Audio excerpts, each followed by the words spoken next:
tentang orang, kedua hukum tentang benda, ketiga hukum perikatan, yang keempat daluarsa. Nah, itu hukum material dari hukum perdata, ya. Jadi hukum perdata itu mengatur tentang perbuatan-perbuatan apa saja yang perlu diatur. Misalnya di buku 3 perikatan, di situ ada jual beli, ada sewa menyewa, ada sewa beli, ada apa lagi? Pokoknya hubungan perikatan antara individu yang satu dengan individu yang lain. Buku satunya tentang orang. Berarti tentang orang itu tentang apa? Tentang di situ juga kalau nggak salah ada hukum keluarga juga, ya, tentang subjek hukum, ya, tentang subjek hukum, ya, dan seterusnya, ya. Buku 2-nya tentang hukum benda, buku 3 hukum perikatan, hukum benda, dan seterusnya, ya. Nah, itu yang disebut dengan hukum material, ya. Sehingga bisa hukum pidana material, bisa hukum perdata material, ya kan? Bisa hukum administrasi material, ya. Pokoknya hukum material itu hukum yang mengatur mengenai perbuatan,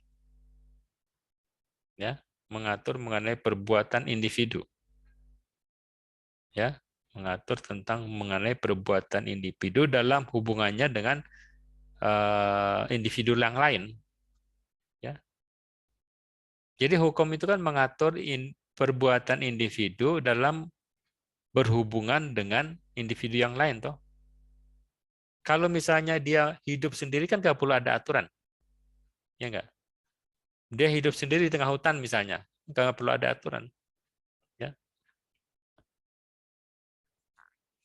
Dia itu baru ada aturan kalau dia hidup bersama dengan orang lain, baru diatur, ya. Baru ada aturan. Jadi hukum materi itu norma, ketentuan, kaidah, aturan yang mengatur mengenai hubungan antara individu yang satu dengan individu yang lain. Itu hukum material. Nah, ketika dikontekskan dengan hukum pidana, berarti hukum pidana material. Nah, hukum pidana material itu apa yang Anda pelajari dalam mata kuliah hukum pidana kemarin. Ya, Anda mempelajari tentang hukum pidana material. Apa saja yang Anda pelajari dalam hukum pidana kemarin? Tentang apa? Ya, ada asas yang Anda pelajari kan, asas banyak sekali. Ada juga perbuatan-perbuatan yang dilarang, ya kan? Perbuatan yang dilarang. Berarti hukum pidana material itu mengatur mengenai apa? Ya memang hubungan antara orang yang satu dengan orang yang lain, tetapi khususnya dia mengatur tentang perbuatan yang dilarang. Khusus hukum pidana ya, dia mengatur tentang perbuatan yang dilarang disertai dengan sanksi. Nah, itu hukum pidana material ya. Mengatur tentang perbuatan yang dilarang disertai dengan sanksi. Ada perbuatan yang dilarang, ada sanksi. Apa saja perbuatan yang dilarang dalam hukum pidana itu? Banyak ya, yang ada dalam buku 2 KUHP. Ya, mengenai perbuatan yang dilarang. Ya, perbuatan yang dilarang. Dan setiap perbuatan yang dilarang dalam KUHP itu ada sanksinya. Ya. Misalnya dilarang mencuri. Nah, ada pasal 362 KUHP mengenai pencurian. Isinya apa?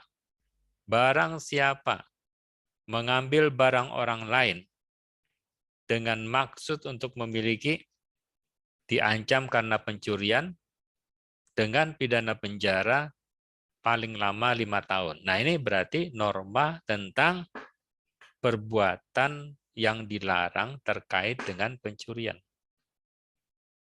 Nah, itu namanya hukum pidana material. Ya. Dilarang membunuh. Ada dalam pasal 338. barang siapa ya merampas nyawa orang lain, ya, merampas nyawa orang lain itu di pembunuhan. Ya, diancam dengan pidana penjara paling lama 15 tahun. Ya, jadi tergantung dari konteksnya, tergantung dari perbuatannya apa yang dilarang. Ya, perbuatannya apa yang dilarang. Penipuan, penggelapan, ya. Kemudian ada pemerasan misalnya, ya, ada pemerkosaan, ya, ada kejahatan kesusilaan, ya. Kemudian ada apa lagi? Banyak sekali ya. Ada berapa ratus pasal dalam KUHP itu, ya, terkait dengan perbuatan-perbuatan apa saja yang dilarang, ya, perbuatan apa saja yang dilarang. Nah ini ya, jadi itu yang dimaksud dengan hukum pidana material, dan itu sudah Anda pelajari dalam mata kuliah hukum pidana yang diambil pada semester 2. Nah, kemudian yang kedua adalah hukum acara pidana atau hukum pidana formil. Nah, ini Anda belum ngambil. Sudah ngambil nggak sekarang? Sudah ya? Hukum acara pidana itu di semester 3 atau semester 4? Semester 5, Pak. Nah, malah 5 toh? Malah 5 ya. Karena hukum acara itu baru bisa diambil kalau orang mahasiswa itu sudah mengambil mata kuliah hukum materialnya. Ya. Hukum acara itu atau hukum pidana formil itu, apakah itu hukum acara pidana, apakah itu hukum acara perdata, apakah itu hukum acara tata usaha negara, ya, dan seterusnya, ya, itu mengatur tentang tata cara, ya, tata cara atau prosedur atau proses, ya, jadi mengatur tentang hukum beracaranya, ya, apakah itu tentang prosedurnya, apakah itu tentang prosesnya, apakah itu tentang mekanismenya, ya, cara kerjanya, ya. Jadi hukum acara itu mengatur tentang prosedur beracara, ya, dalam perkara pidana, ya. Kalau itu hukum acara pidana, kalau itu hukum acara perdata, prosedur beracara dalam perkara perdata. Kalau itu tata usaha negara, prosedur beracara dalam perkara tata usaha negara. Ya.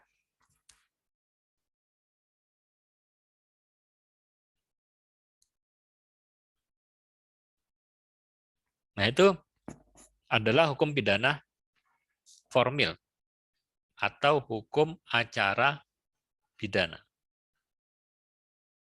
Paham ya?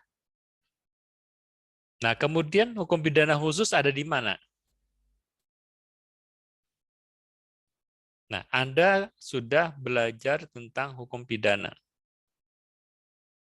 Kemudian sekarang mengambil mata kuliah hukum pidana khusus.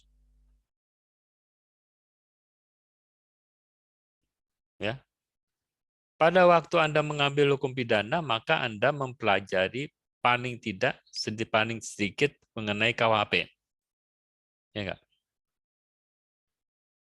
Terutama buku 1. Buku 1 KUHP itu tentang asas-asas. Ya. Asas-asas yang berlaku untuk hukum pidana.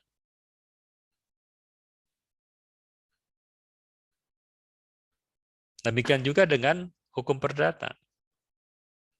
Ya, mempelajari tentang Kitab Undang-Undang Hukum Perdata atau BW, ya, Burgerlijk Wetboek. Kalau pidana itu Kitab Undang-Undang Hukum Pidana atau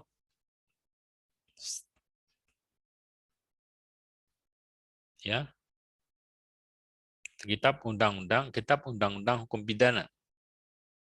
Ya.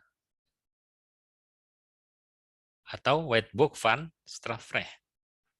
Ya. Atau Wetboek van Strafrecht.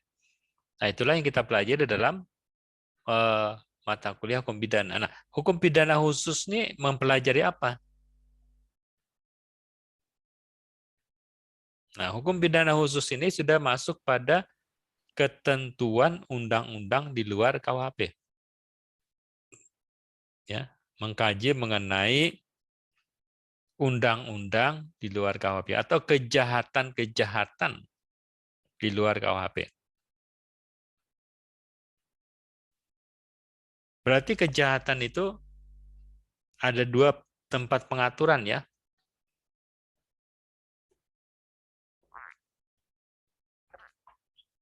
Yang pertama kejahatan yang diatur dalam KUHP.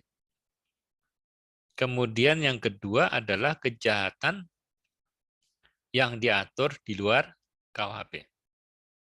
Di dalam dan di luar, ya. Dalam KUHP dan di luar KUHP. Nah, berarti apa? Berarti ada undang-undang hukum pidana di luar KUHP. Betul nggak? Kira-kira kenapa? Ya. Padahal kita sudah punya hukum pidana KUHP. Dan KUHP itu adalah hukum pidana yang terkodifikasi ya, yang sudah dikodifikasikan. Ya, dibukukan secara sistematis. Ya. Hampir dapat dipastikan semua perbuatan yang dilarang itu ada dalam Wetboek van Strafrecht ini, ya, Kitab Undang-Undang Hukum Pidana yang disingkat dengan KUHP. Ya, dapat dipastikan hampir semua kejahatan ada di situ. Ya, kejahatan maupun pelanggaran hampir semua ada di KUHP ya. KUHP. Hampir semua ada. Nah, pertanyaannya kenapa? Kok masih ada undang-undang di luar KUHP? Kenapa? Padahal secara ideal, ya, idealnya memang sebaiknya, sebagusnya akan lebih baik, akan lebih ideal kalau aturan mengenai perbuatan dilarang itu semuanya dikodifikasi dalam satu kitab undang-undang hukum pidana.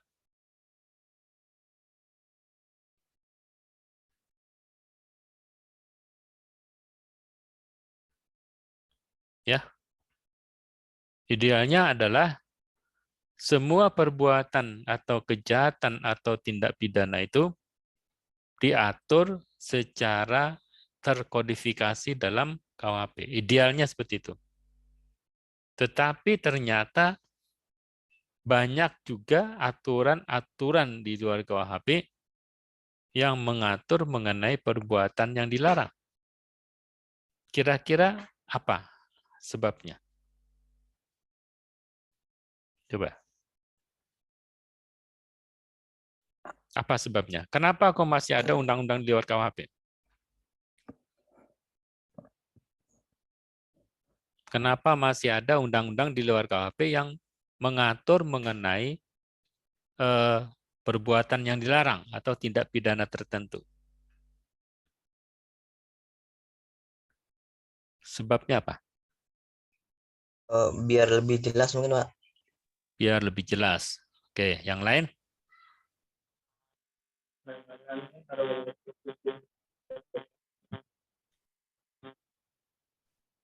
Kurang jelas suaranya.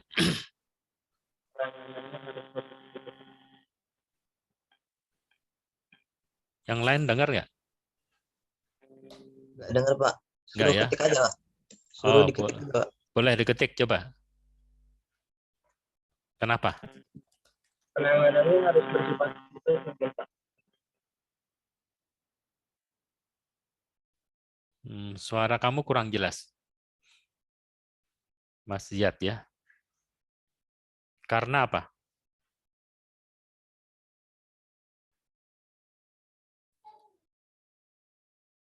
Saya boleh menjawab, Pak. Boleh, monggo.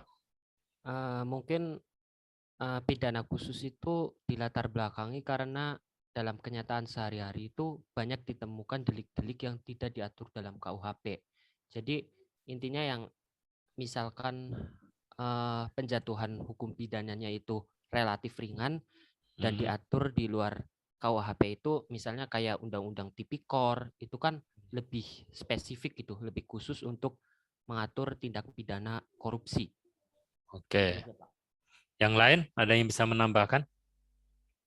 Kenapa kok masih ada aturan-aturan dari luar KUHP padahal seyogianya KUHP itu merupakan satu-satunya undang-undang yang sudah terkodifikasi.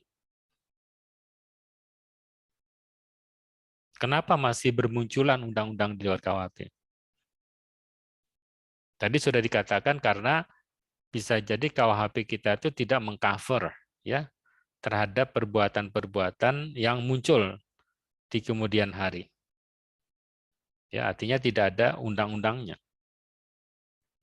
Atau bisa saja KUHP itu mengcover tetapi tidak terlalu khusus, spesial, ya.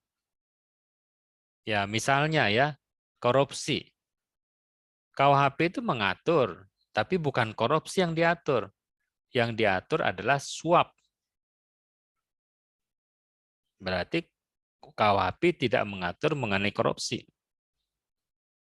Padahal walaupun suap itu merupakan bagian dari korupsi. Ya.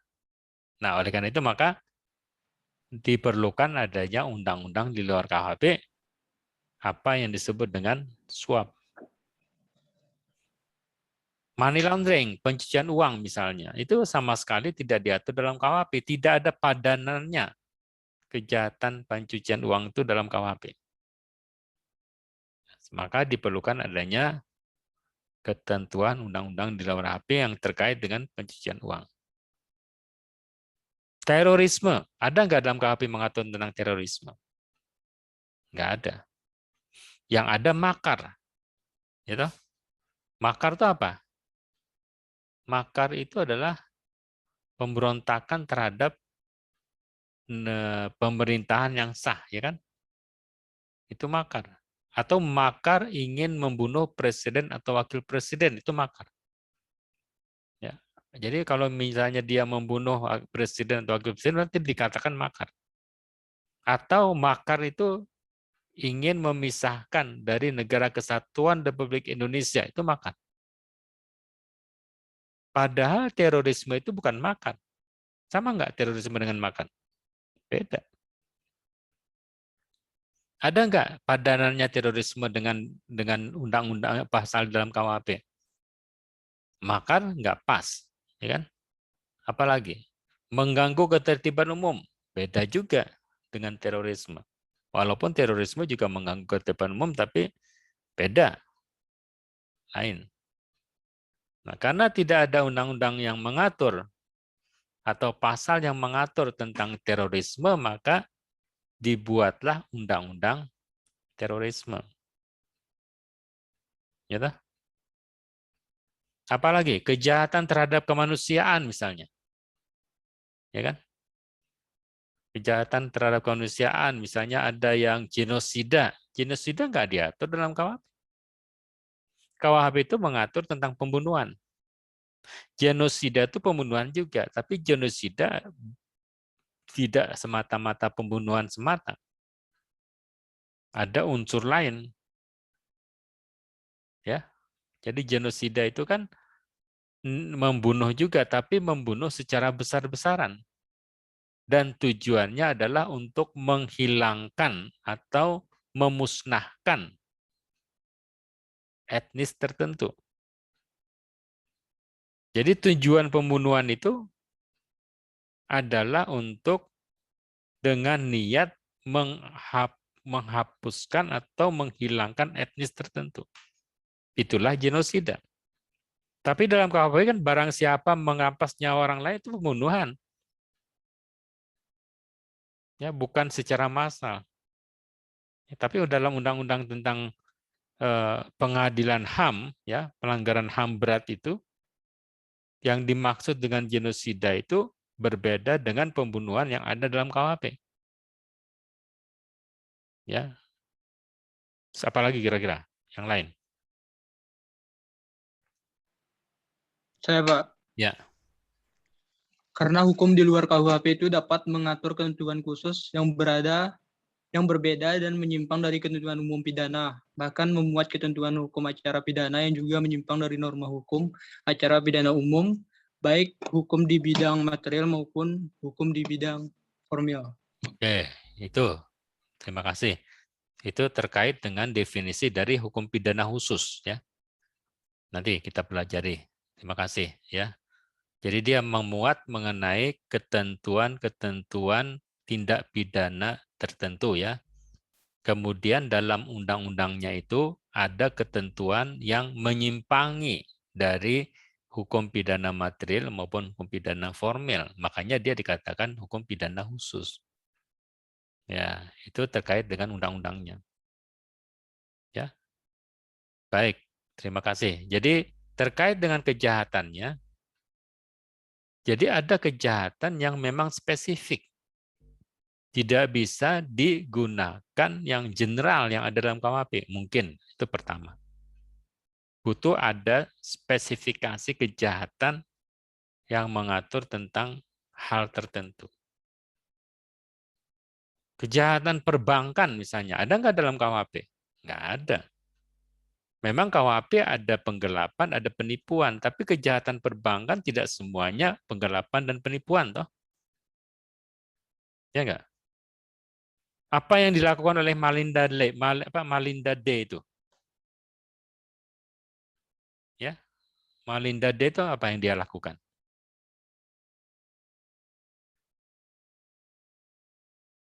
Itu bukan, ya, itu kejahatan perbankan. Itu kejahatan di bidang perbankan, bukan KUHP. Walaupun bisa saja KUHP bisa mengcover terhadap, misalnya apa yang dilakukan itu penipuan terhadap nasabah, kan?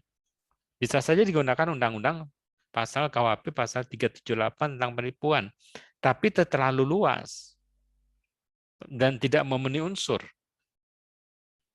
Sehingga kalau misalnya 378 dikenakan terhadap Malinda D, bisa saja dia bebas. Karena unsurnya tidak terpenuhi. Maka oleh karena itu maka perlu ada undang-undang yang mengatur secara khusus terkait dengan perbuatan-perbuatan yang dilarang di bidang perbankan.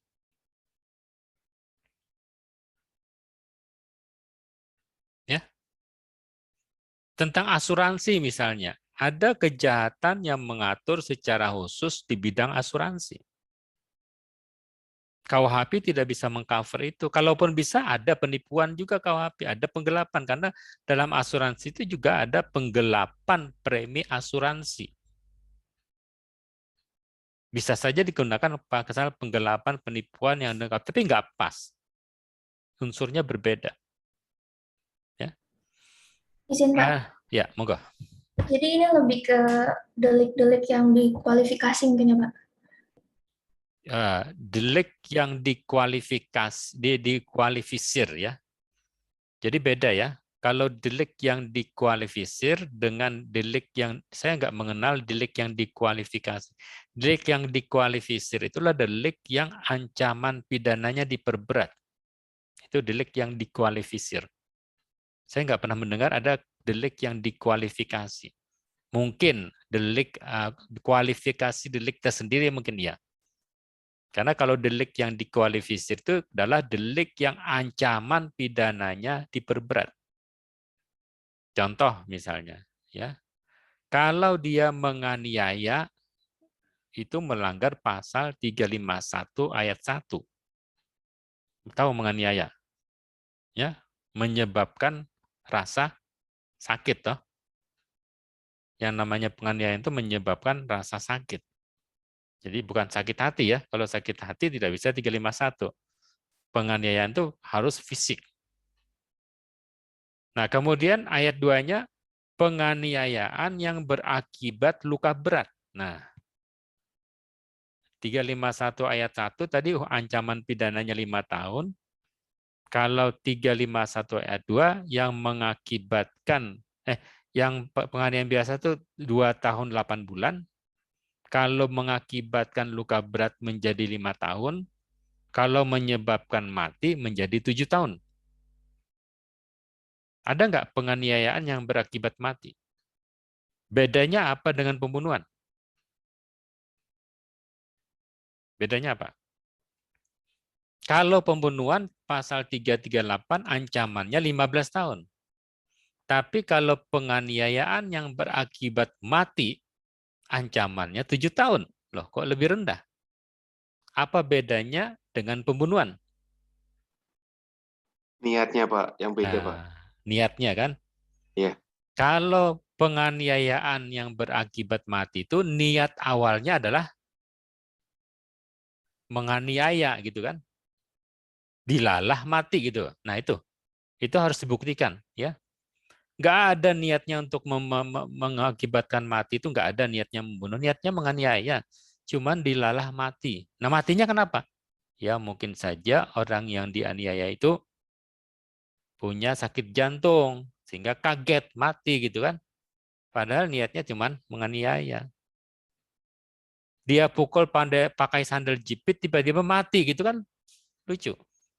Mungkin nggak? Mungkin toh. Jadi niat awalnya menganiaya tapi mati akibatnya. Nah itu ancamannya hanya 7 tahun. Tapi kalau dengan sengaja membunuh orang lain, dengan sengaja merampas nyawa orang lain, nah itu sudah masuk pada pembunuhan. Niat awalnya memang ingin membunuh menjadi 15 tahun. Nah itu yang disebut dengan delik yang dikualifisir. Ya. Ancaman pidananya diperberat antara menganiaya biasa dengan menganiaya yang berakibat luka berat dengan menganiaya yang berakibat mati. Itu delik yang dikualifisir. Mungkin maksud Anda tadi ya, delik yang mempunyai kualifikasi khusus. Oke. Ya, mempunyai kualifikasi khusus. Khususnya apa? Khususnya bisa mengenai subjeknya, bisa mengenai perbuatannya yang khusus.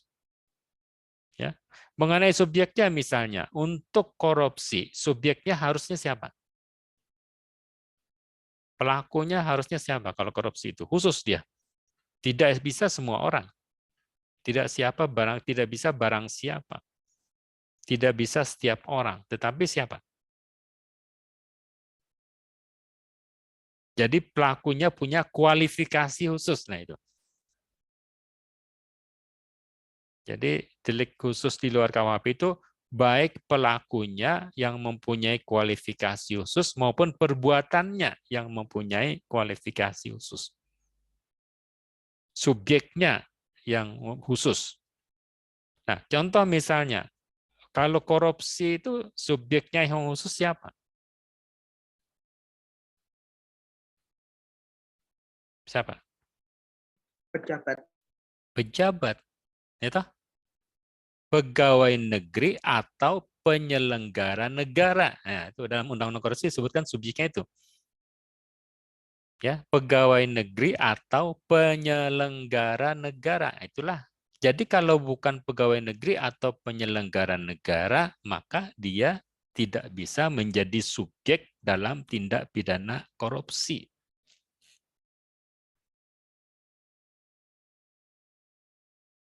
Contoh misalnya, Aziz Samsudin. Itu subjeknya apa dia? Penyelenggara negara, toh? Pejabat negara. Makanya dia bisa dikenakan korupsi. Perbuatannya apa? Korupsi. Padahal korupsi itu sama dengan maling nggak? Sama dengan maling nggak? Sama dengan pencuri nggak? Sama, Pak. Sama. Haji Samsudin mencuri bukan? Mencuri. Yang dicuri apa? Uang negara. Namanya bukan mencuri, tetapi korupsi. Karena unsurnya berbeda. Ya. Kalau mencuri itu mengambil barang orang lain dengan maksud memiliki. Nah, coba Anda bayangkan, Haji Samsudin melakukan perbuatan itu enggak? Jadi, dia ambil uang negara untuk dia miliki. Ada enggak? Bisa dibayangkan enggak? Dia melakukan itu enggak? Enggak ambil uang negara untuk dia miliki. Dibelikan ini, belikan itu. Ada enggak? Seperti itu enggak perbuatannya? Enggak, toh? Iya Pak, ada Pak. Enggak seperti itu. Kalau itu namanya maling. Cukup dengan KUHP bisa 362. Barang siapa mengambil barang orang lain dengan maksud untuk memiliki. Nah, itu baru. Tapi Aziz Samsudin tidak seperti itu perbuatannya. Apa perbuatannya? Mengambil uang negara. Apakah uang negara ada di kotak diambil gitu? Enggak, toh? Tidak. Caranya punya gimana? individu. Caranya gimana dia mengambilnya? Beda kan dengan caranya pencuri mengambil kotak amal, beda. Caranya Haji Samsudin mengambil uang negara, caranya gimana? Korupsi Pak. Korupsi. Korupsi itu seperti apa? Penyalahgunaan wewenang, Pak. Nah, iya toh? Ya enggak? Beda kan? Dengan maling kan beda, dengan pencuri beda. Jadi dia mengambil uang negara itu dengan cara tertentu. Ya. Kalau itu dikenakan pasal 2 berarti dia memperkaya diri sendiri. Ya, memperkaya diri sendiri atau orang lain atau korporasi yang mengakibatkan kerugian keuangan negara. Nah, canggih nggak?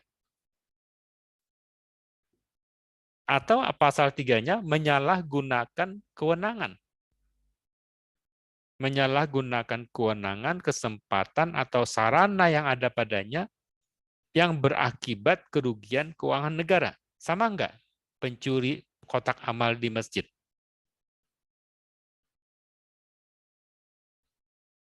Sama nggak modusnya? Beda toh?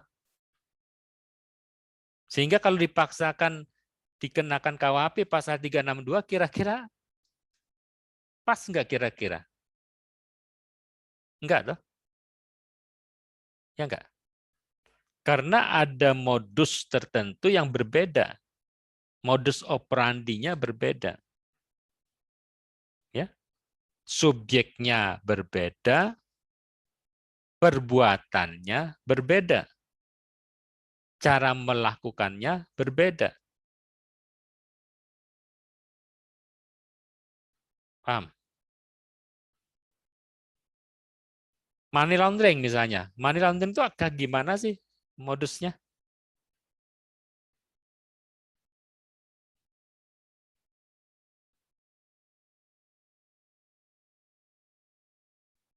Beda dengan KUHP. Nggak ada dalam KUHP. Karena money laundering itu pencucian uang itu mencuci uang dari yang halal, haram menjadi halal. Dengan modus apa? Dengan modus tertentu. Ya. Dengan modus-modus tertentu kemudian uang yang haram tadi menjadi halal. Menyembunyikan atau menyamarkan uang hasil kejahatan. Nah, itu money laundering. Jadi menyembunyikan atau menyamarkan uang hasil kejahatan. Supaya tidak ketahuan. Dengan cara apa? Nah, ada dengan cara placement, dengan cara apa namanya placement, terus yang kedua apa?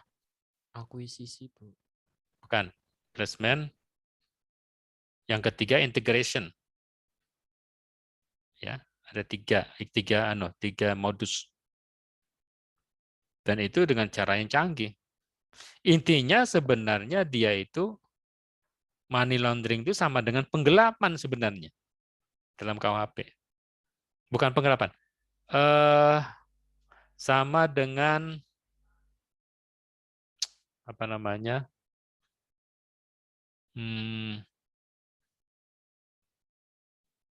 Apa namanya? Pasal 480. Coba lihat di Google tentang apa? Pasal 480 KUHP. Coba searching.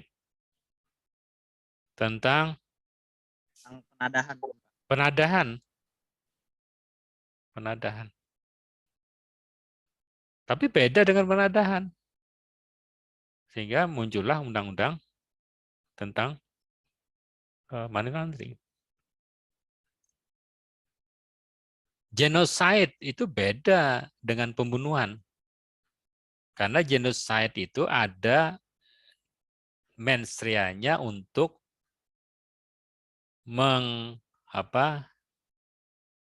menghapus atau apa namanya menghilangkan ras tertentu. Itu genocide. Jadi kalau niatnya nggak ada menghilangkan ras tertentu, membasmi atau menghilangkan itu, maka itu pembunuhan biasa, bukan genocide. Gitu ya. Terorisme itu rumusannya apa? Barang siapa apa terorisme itu? Bukan mengganggu ketertiban umum, bukan. Bukan. Nggak pas mengganggu. Bukan makar yang ada dalam KUHP. Tapi terorisme itu adalah melakukan apa ya? Istilahnya tuh dia itu tujuannya tuh untuk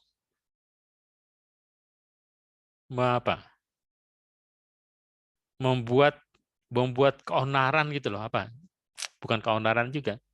Nah, coba nanti dibaca nanti kita pelajari dalam rumusannya itu, ya. Pasal tentang terorisme.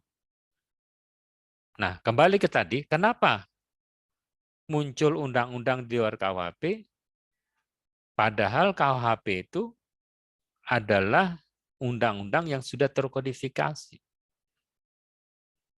Diharapkan semua kejahatan ada dalam KUHP, tapi masih muncul juga undang-undang di luar KUHP.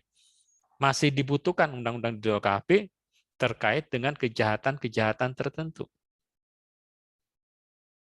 Nah, jadi gini ya, jadi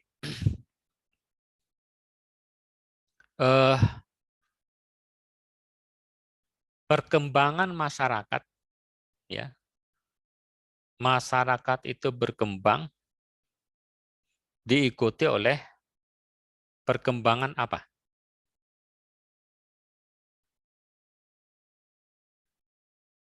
Perkembangan masyarakat itu diikuti oleh perkembangan kejahatan. Betul nggak? Jadi perkembangan masyarakat itu berbanding lurus dengan perkembangan kejahatan. Semakin berkembang masyarakat, kejahatan mengikuti. Semakin canggih. Ya, makanya kalau masyarakat tradisional kira-kira kejahatannya apa? Ya kejahatan tradisional. Kalau masyarakatnya maju, kejahatannya lebih maju juga. Jadi itu hukum alam ya. Semakin canggih masyarakat, semakin canggih kejahatan. Ya enggak? Betul enggak? Coba Anda lihat kejahatan yang terjadi di masyarakat tradisional. Ada enggak cybercrime di situ? Enggak ada toh? Yang ada apa? Paling-paling santet gitu kan. Pembunuhan, pemerkosaan, penipuan. Nggak ada cyber, nggak ada perbankan, nggak ada asuransi, ya nggak ada money laundering, nggak ada korupsi, ya nggak ada pajak, nggak ada kejahatan lingkungan, nggak ada kejahatan hak cipta, mana ada, ya kan? Jadi perkembangan masyarakat itu diikuti oleh perkembangan kejahatan. Semakin berkembang masyarakat, semakin berkembang kejahatan. Itu tidak bisa dipungkiri. Padahal KUHP itu sudah dibentuk berapa ratus tahun yang lalu, ya kan? Sejarahnya, ya enggak? Mulai dari Kode Napoleon dari Prancis, ya, Prancis menjajah Belanda, diterapkanlah di Belanda. Belanda menjajah Indonesia, diterapkan di Indonesia. Dan di Indonesia sama sekali tidak pernah dirubah. Padahal di Belanda sudah ratusan kali berubah. Ya enggak? Nah, perubahan undang-undang itu bisa dilakukan dengan merubah undang-undang kodifikasi itu sendiri, atau bisa juga menambahkan undang-undang baru di luar undang-undang itu. Gitu ya. Kira-kira mana yang lebih mudah? Merubah kodifikasinya ataukah menambahkan undang-undang baru? Atau membuat undang-undang baru? Lebih mudah mana? Undang-undang. Ya kan? Membuat undang-undang baru lebih mudah kan? Karena kalau merubah kodifikasi itu panjang urusannya, ya kan? Karena itu sudah tersistematisir sedemikian rupa, tidak bisa kita tambal sulam. Ya enggak? Coba, RUU KUHP yang mau disahkan kemarin, nggak jadi lagi kan? Nggak jadi lagi, gara-gara dampak dari protes mahasiswa terhadap Undang-Undang KPK. Undang-Undang KPK diloloskan, KUHP jadi korban, gitu kan? Padahal yang dimaksud oleh mahasiswa itu adalah KPK-nya yang dibatalkan, tapi pemerintah justru mengorbankan KUHP-nya. Nah, KUHP itu sudah berapa puluh tahun dirancang, tapi nggak jadi-jadi. Ya, perancangnya tuh udah 4 generasi meninggal. Coba 4 generasi. Jadi Mbah Buyut yang paling atas, ya ketuanya meninggal, turun ke muridnya, meninggal lagi muridnya, turun ke muridnya lagi, meninggal lagi, turun ke muridnya bawah lagi. Jadi sudah 4 generasi. Nggak selesai-selesai. Ya, jadi itu tidak mudah gitu loh. Ya. Tidak mudah untuk merubah KUHP yang sudah tersistematisir dalam kodifikasi. Membutuhkan waktu lama. Kalau membutuhkan waktu lama itu ya udah kejahatannya bablas toh. Makanya perlu cepat dibikin undang-undang, ya enggak? Kalau mau cepat lagi bikin perpu dulu kan gitu. Perpu dulu kemudian baru diundangkan. Ya. Gitu ya. Nah, jadi oleh karena itu maka bermunculanlah undang-undang di luar KUHP. Tumbuh subur dia. Ya kan? Ya enggak? Coba undang-undang di luar KUHP kira-kira ada berapa biji undang-undang di luar KUHP yang terkait dengan pidana? Banyak sekali loh. Ya enggak? Banyak sekali. Ya. Ada korupsi, pencucian uang, delik perbankan, delik asuransi, delik pajak, delik lingkungan, delik hak cipta, delik hak merek, delik hak paten, delik undang-undang kehutanan, undang-undang perikanan, undang-undang perkebunan, undang-undang minerba, undang-undang pemilu, undang-undang pendidikan, undang-undang kesehatan. Banyak sekali. Dan semua undang-undang itu ada sanksi pidananya. Betul nggak? Ya, hampir semua undang-undang itu ada sanksi pidananya. Buat apa sanksi pidana ikut-ikutan di situ? Ya, agar undang-undang itu ditaati. Bahkan undang-undang lalu lintas juga ada sanksi pidana juga, toh? Ya enggak?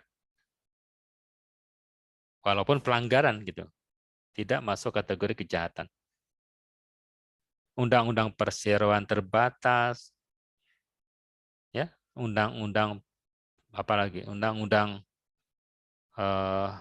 CV, undang-undang KDRT, undang-undang perdagangan orang, human trafficking, undang-undang perlindungan korban, undang-undang perlindungan anak, undang-undang peradilan anak, apa lagi? ITE. Undang-undang ITE, undang-undang cyber, apa lagi? Undang-undang narkotika, undang-undang psikotropika, apa lagi? Semuanya mempunyai sanksi pidana. Semuanya mempunyai delik sendiri.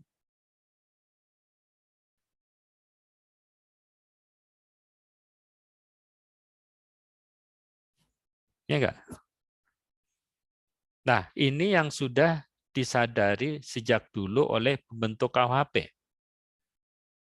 Ya, kalau Anda baca ke dalam pasal KUHP itu terutama pasal 103, ya, dalam pasal 103 itu disebutkan, ya, dia sudah menyadari sejak awal bahwa akan muncul undang-undang di luar KUHP.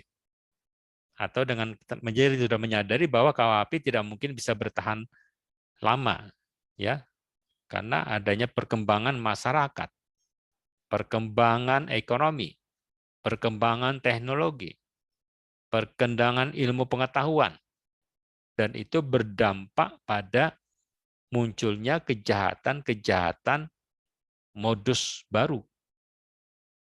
Ya enggak? Maka dalam pasal 103 itu, KUHP, pasal 103 KUHP itu adalah pasal yang terakhir untuk buku 1. Di sana disebutkan, ya,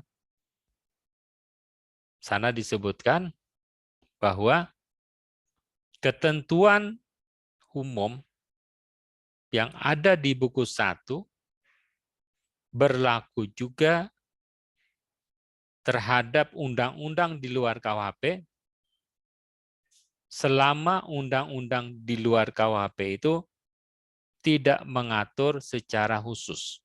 Nah, coba dijelaskan. Ada yang mau membantu menjelaskan nggak? Apa makna kalimat itu? Ya, apa makna kalimat pasal 103 itu? Coba searching Google. Ya. Ketentuan umum yang ada dalam buku 1 berlaku juga untuk undang-undang di luar KUHP. Itu maksudnya apa? Selama undang-undang itu tidak mengatur secara khusus. Coba dijelaskan. Di buku 1 tentang ketentuan apa? Ketentuan umum. Isinya apa buku 1 rata-rata?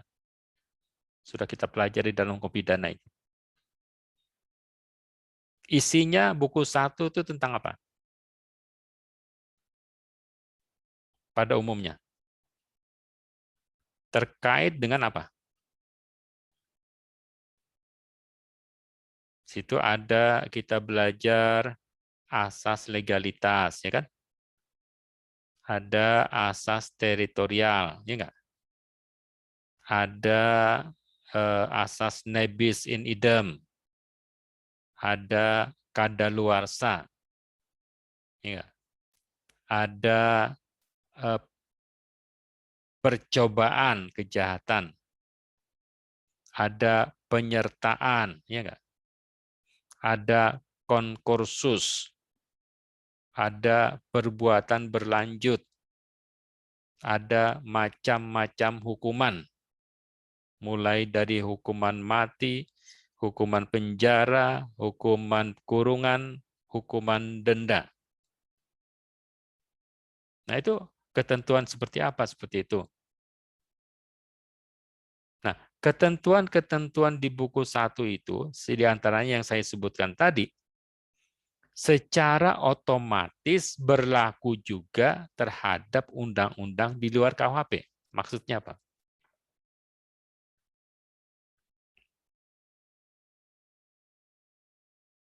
Nah, maksudnya ketentuan yang di antaranya saya sebutkan tadi, otomatis berlaku juga terhadap undang-undang di luar KUHP. Contohnya undang-undang korupsi, pencucian uang, narkotika, terorisme, itu berlaku secara otomatis.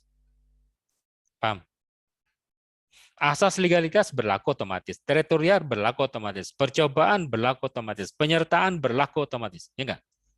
Pokoknya asas-asas di situ berlaku otomatis untuk undang-undang di luar KUHP tanpa harus menyebutkan undang-undang itu. Nah, kecuali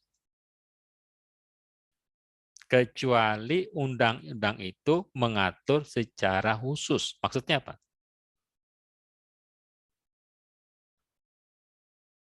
Maksudnya, kalau undang-undang itu mengatur secara khusus, maka yang berlaku yang mana? Yang ada dalam KUHP ataukah dalam undang-undang itu? Dalam undang-undang itu. Nah, ya kan? Jadi undang-undang itu bisa dikatakan tadi kan ada penyimpangan ya. Jadi undang-undang di luar KUHP itu boleh menyimpangi ketentuan yang ada dalam KUHP maupun KUHAP. Paham? Paham nggak?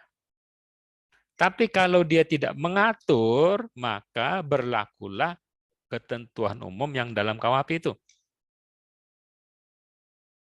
Tapi kalau dia mengatur, maka berlakulah punya dia sendiri. Dasar hukumnya apa? Pasal 103. Asasnya apa? Lex specialis derogat lagi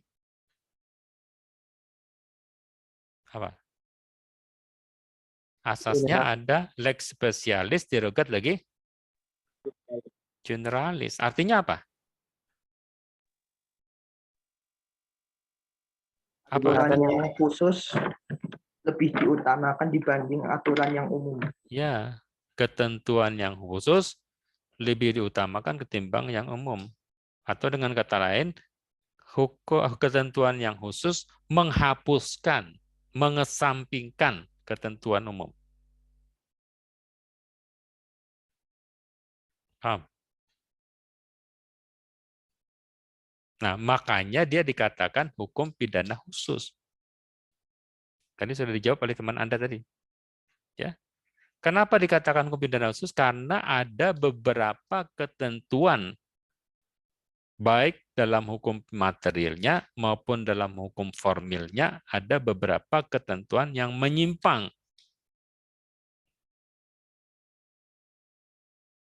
Paham?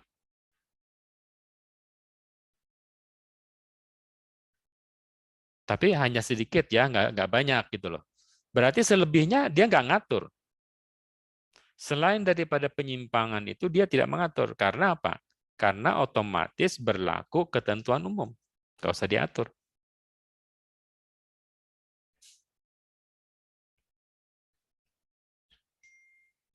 Contoh ya, undang-undang terorisme. Kalau menurut asas umum, semua undang-undang di luar KUHP itu harus sesuai dengan pasal 1 ayat 1 KUHP kan? Tentang apa? Pasal 1 ayat 1.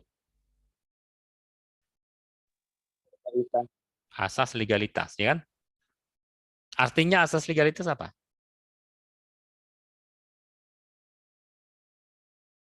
Suatu perbuatan tidak akan kenakan pidana kecuali tidak ada diatur sebelumnya. Nah, artinya tidak dapat dikenakan pidana apabila belum diatur sebelumnya, kan? Jadi harus ada aturan terlebih dahulu.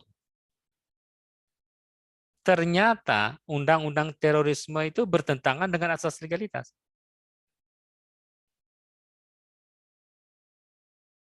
Jadi undang-undang terorisme itu terjadi dulu terorisme, dibuat undang-undang, kemudian diberlakukan ke belakang. Namanya apa? Retroaktif. Ya. Jadi pada tahun 2002 itu ya terjadi terorisme di Bali. Anda udah lahir belum tahun 2002? Sudah. Udah ya. Usia berapa tahun tuh? Rata-rata. Baru Berapa? lahir, Pak. Ya. Baru lahir. Nah, ada yang belum lahir malah. Ada yang masih Baru bayi lahir, gitu. Pak. Oh, baru lahir. Ada yang masih bayi, ya, nggak ngerti. Jadi tahun 2002 itu terjadi terorisme di Bali. Indonesia belum punya undang-undang terorisme. Mau dikenakan KUHP, nggak ada pasal yang tepat. Tadi saya katakan, dikenakan makar nggak tepat, dikenakan ketertiban umum nggak tepat. Akhirnya dibuatlah Perpu, Peraturan Pemerintah Pengganti Undang-Undang. Namanya Undang-Undang Pemberantasan Tindak Pidana Terorisme, nomor 1 tahun 2002. Nah, Undang Perpu inilah yang digunakan untuk mengadili terorisme ini. Jadi, undang-undangnya retroaktif. Ya. Bertentangan dengan asas legalitas enggak? Bertentangan. Iya. Boleh enggak? Boleh Tidak enggak? boleh. Boleh enggak? Boleh. Ya kan? Boleh. Dasar hukumnya apa yang membolehkan? Dasar hukumnya apa yang membolehkan itu? Tadi sudah saya sebutkan pasalnya. Dasar hukumnya adalah pasal 100. Pasal 103. Iya, 103. Apa bunyi pasal 103? Ya, ketentuan yang ada dalam ketentuan umum KUHP itu berlaku juga untuk hukum pidana yang ada di luar KUHP kecuali, nah, ya kan? Kecuali undang-undang itu mengatur secara khusus. Berarti pasal 103 memberi kemungkinan undang-undang di luar KUHP mengatur secara khusus. Yang itu bisa saja bertentangan dengan ketentuan umum. Paham? Ditambah lagi asas lex specialis derogat lagi generalis. Hukum yang khusus mengesampingkan hukum yang umum. Paham?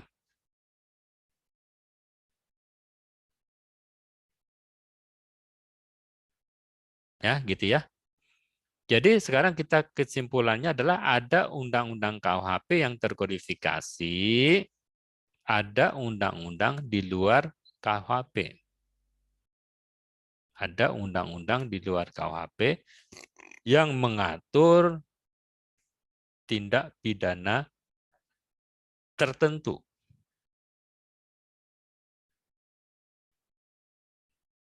Nah, undang-undang di luar KUHP yang mengatur tentang tindak pidana tertentu ini saya katakan banyak sekali, bisa ratusan. Apakah undang-undang itu semuanya dikatakan undang-undang khusus? Apakah undang-undang yang banyak tadi bisa dikatakan hukum pidana khusus? Ataukah hanya undang-undang di luar KUHP saja?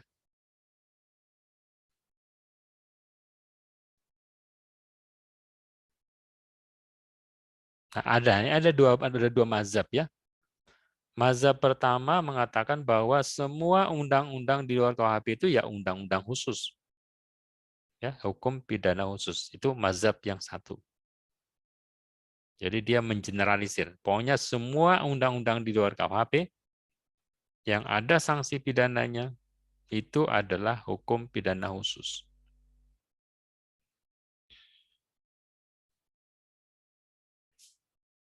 Khususnya di mana? Nah, tadi karena undang-undang itu ada beberapa ketentuan yang mengesampingkan asas yang ada dalam KUHP. Pertanyaannya, apakah semua undang-undang itu mengesampingkan asas dalam KUHP? Enggak juga. Ada beberapa yang mengesampingkan, baik material maupun formil, ada juga yang tidak mengesampingkan. Artinya dia mengikuti asas dalam KUHP. Nah, kalau ada yang mengesampingkan, ada yang enggak, apakah benar kalau kita katakan semuanya hukum pidana khusus? Enggak benar, toh. Sekarang definisi kita hukum pidana khusus itu apa dulu? Tadi teman Anda mengatakan hukum pidana khusus itu adalah hukum pidana yang mengatur mengenai ketentuan-ketentuan yang menyimpang dari KUHP. Berarti yang tidak menyimpang bukan khusus dong, gitu kan?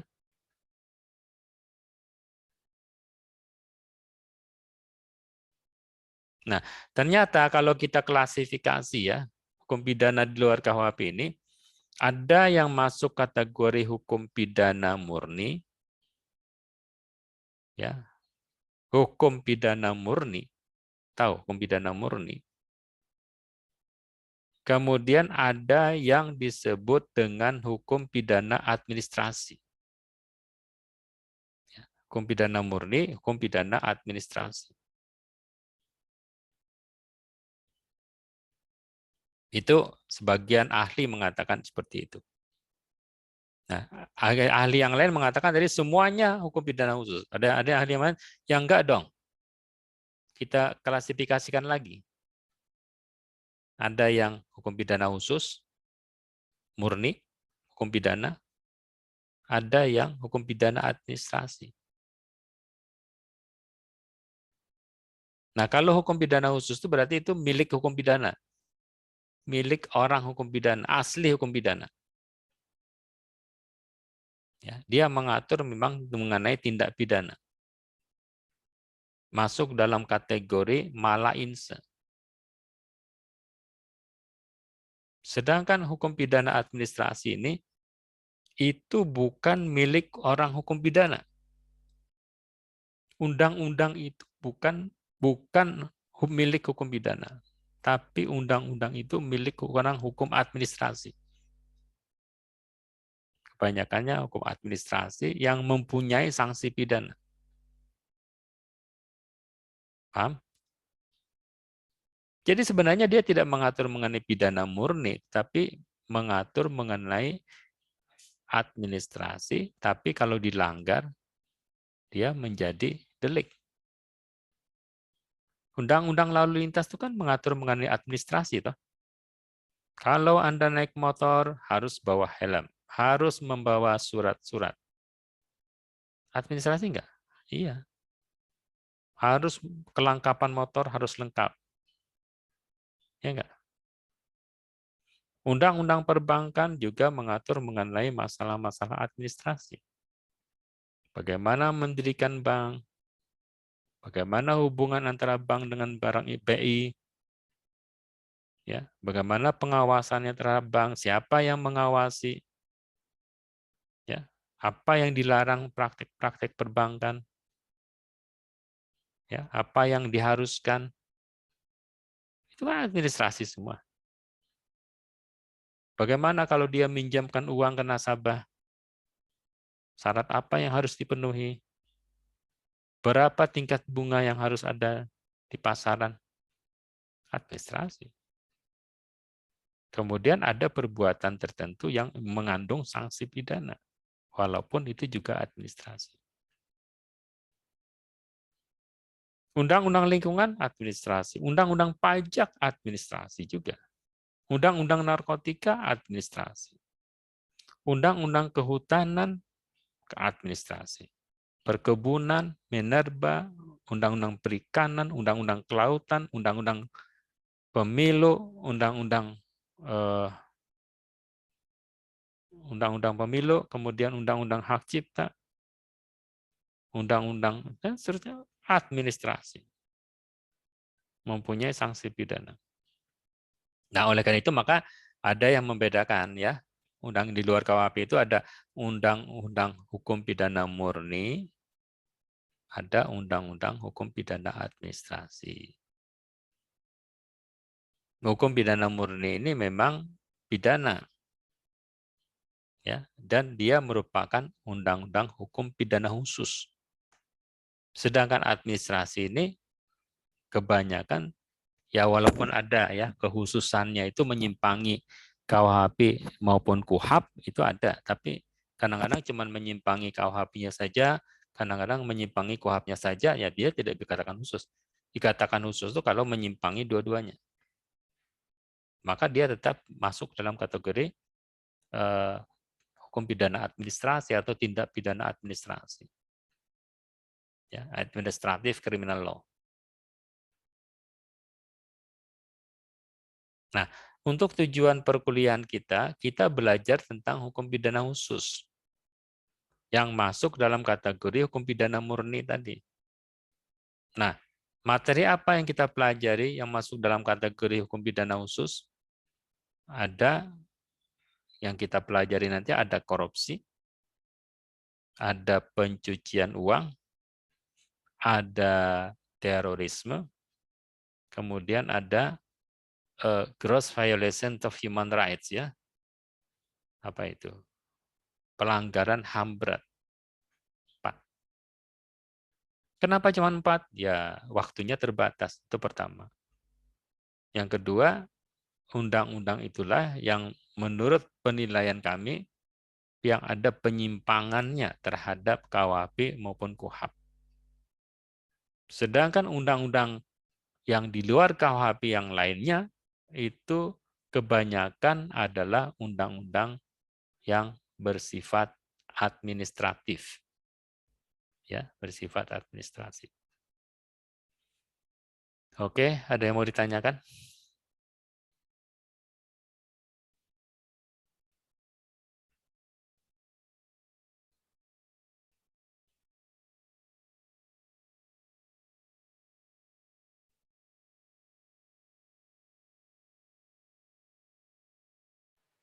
Saya, Pak, Ya. izin masuk. Apakah mengkonfidasi undang hukum pidana khusus yang sudah berkembang di luar KUHP harus menjadi pilihan utama atas suatu permasalahan? Apakah mengapa? Apakah mengkonfidasi Apa itu mengkonfidasi? mengkonfidasi Artinya apa? Mengkonfidasi itu bahasa Indonesianya. Mengcopy. Mengkonfidasi maksudnya apa? Mengadopsi.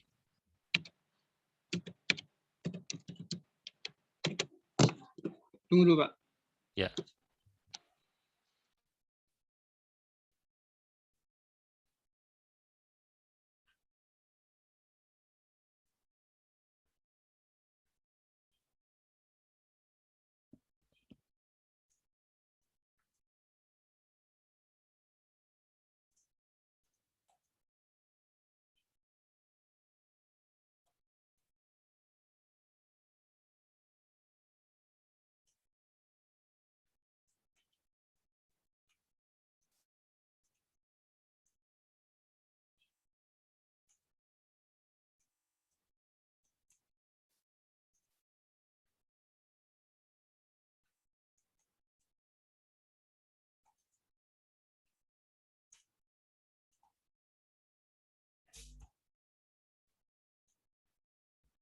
Udah ketemu, Mas?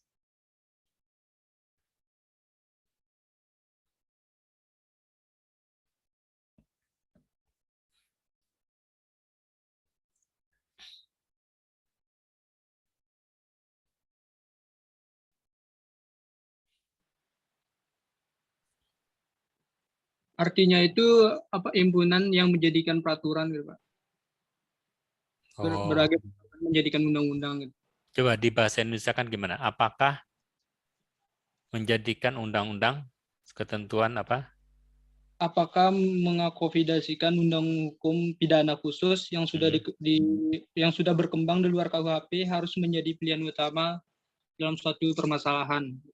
Oke. Ya, tadi sudah saya katakan, ya. yang paling bagus memang merubah KUHP-nya, tapi itu membutuhkan waktu lama. Ya. Sehingga membentuk suatu ketentuan undang-undang khusus di luar KUHP itu merupakan pilihan. Ya, pilihan. Saya mengatakan mungkin bisa dikatakan pilihan utama juga. Apa yang bisa kita lakukan selain merubah KUHP? Kan hanya ada dua alternatif. Merubah KUHP, mengamandemen KUHP, ataukah menciptakan undang-undang baru. Padahal menciptakan undang-undang baru tidak dilarang. Bahkan menyimpangnya pun boleh menurut pasal 103. Kenapa itu tidak kita lakukan? Ya enggak? Itu saya kira bisa dikatakan satu-satunya cara yang cepat untuk merespon terhadap perkembangan kejahatan selama ini.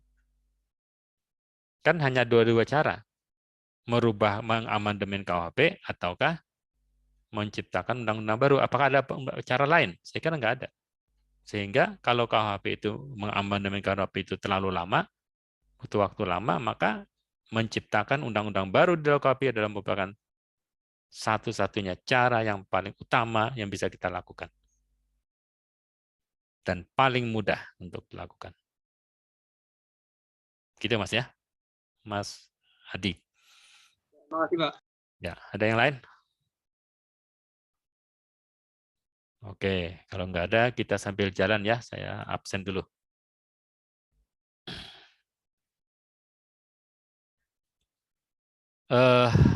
Hamid Ya, hadir Pak. Maulana, kemudian Alessandro, Hadir Pak. Bima, Hadir Pak. Muhammad Rizky, Rizky Laden, siapa Pak? Muhammad Rizky Rinaldi. Hadir Pak. Oke, saya saya screenshot aja biar lihat. Nah.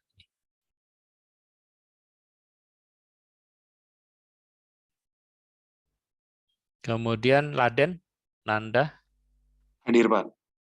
Ziad, Fadilah, Hadir Pak. Andi Muhammad Dafa, Hadir Pak. Raisa, Hadir, Pak. Nohan, Hadir, Pak. Aditya, Hadir, Pak. ya, Aska, Hadir Pak. Alika Putri, Hadir, Pak. Raja Aditya, Hadir Pak. Flora Ayu, Hadir, Pak. Bakhita, Hadir, Pak. Aditya Krishna, Hadir Pak. Muhammad Dustin, Hadir, Pak. Hilmi Tubagus, Hilmi Tubagus hadir Pak. Bagas Al-Fatah, Hadir Pak. Faizar, Hadir, Pak. kemudian Jenny Hidayat, Hadir, Pak. Afifah, Hadir, Pak. Rizhan, Hadir Pak. Rian Muhammad, Hadir Pak. Laksita, Hadir, Pak. Syifa Maharani, Pak. Amam Falasif, Marsha, Hadir, Maisyara, Pak. Wira Adi sudah tadi ya, Imam Prastio, Hadir Pak. oke, Muhammad Vito, Hadir Pak. Rifat Maulana, Hadir Pak. Siska Puspitasari, Hadir, Pak. Widya Wirasati, Hadir, Pak. Dimas Bakti, Hadir Pak. Amir Mahmud, Hadir Pak. Ari Andriansyah, Hadir Pak. Mutiara Indah Sari, Hadir, Pak. Muhammad Shoma, Hadir Pak. Edwin, Hadir Pak. Raffi, Satrio, Hadir Pak. Muhammad Khudrul, Hadir Pak. Farah Dani, Hadir, Pak. Ratih Puspitasari, Hadir, Pak. Sabrina, Sabrina hadir, Pak. Kristiana, Hadir, Pak. Rinda Apriana, Hadir, Pak. Norma Ifada, Hadir, Pak. Amal Fajri, Pak hadir. Inka Ayu Lestari, Hadir, Pak. Fani Rahmasari, Fani hadir, Pak. Muhammad Helmi, Hadir, Pak. Miftahul, Farid, Hadir, Pak. Hadir. Finsa, Hadir, Rizky, Pak. Hadir. Piyah, Rosalia, Rosania, Gempar Hamadan, Hadir, Pak. Alisa Indriani, Farah Rizky, Hadir, Pak. Maudena Alia, Hadir, Pak. Zahra Marwah, Hadir, Pak. kemudian Suci Nurani. Hadir, Pak. Ada yang belum? Udah ya? Ternyata saya mengabsen 61 orang, cuman nggak nyampe 5 menit ya. Cepat juga. Nggak ada, udah semua ya? Oke, saya anggap sudah semua. Cuman nggak nyampe 5 menit ya. Kebanyakan dosen kok malas absen ya. Baik, saya kira saya baru menjelaskan pengantar ya terkait dengan hubungan antara KUHP dengan undang-undang di luar KUHP. Dan kesimpulannya bahwa banyak undang-undang di luar KUHP menyebabkan munculnya undang-undang di luar KUHP karena munculnya kejahatan-kejahatan yang baru. Dan kejahatan-kejahatan baru itu juga dipengaruhi oleh perkembangan yang ada dalam masyarakat. Baik perkembangan ekonomi, teknologi, ilmu pengetahuan, kemudian dan seterusnya, menyebabkan munculnya kejahatan baru. Kemudian diatur dalam undang-undang di luar KUHP. Dan diatur dalam undang-undang KUHP itu tidak bertentangan dengan KUHP. Ya, buktinya ada pasal 103 KUHP dan asas lex specialis delegat legi generalis. Dan undang-undang di luar KUHP itu ada dua kategori. Yang pertama undang-undang hukum pidana murni, yang itu merupakan undang-undang hukum pidana khusus. Kenapa dikatakan khusus? Karena ada penyimpangan, baik ketentuan material maupun formilnya. Kemudian yang kedua adalah hukum pidana administratif. Hukum pidana administratif itu adalah sebenarnya hukum administrasi yang mempunyai sanksi pidana. Dan itu dipelajari dalam hukum pidana yang disebut dengan hukum pidana administrasi. Yang kita pelajari untuk hukum pidana khusus adalah ketentuan-ketentuan hukum pidana di luar KUHP yang mempunyai kekhususan, mempunyai penyimpangan, mempunyai pengecualian dari ketentuan dalam hukum pidana umum. Gitu ya, kesimpulannya seperti itu. Nanti untuk minggu depan kita sudah masuk pada korupsi ya. Dan materi kita korupsi, money laundering, terorisme, dan kejahatan terhadap kemanusiaan. Untuk korupsi kita pelajari dari awal sampai mid semester. Jadi korupsi cukup lama ya. Materinya banyak dan kasusnya juga banyak. Korupsi kita setengah semester sendiri, kemudian 3 delik, yaitu pencucian uang, terorisme, dan kejahatan terhadap kemanusiaan. Terhadap kemanusiaan itu di paruh kedua kuliah ya, setelah mid. Oke, saya kira itu saja kuliah kita pada pagi hari ini. Mari kita akhiri dengan membaca hamdalah. Alhamdulillahirabbil alamin. Assalamualaikum warahmatullahi wabarakatuh. Waalaikumsalam. Ya, saya tutup ya. Terima kasih, Pak. Yuk.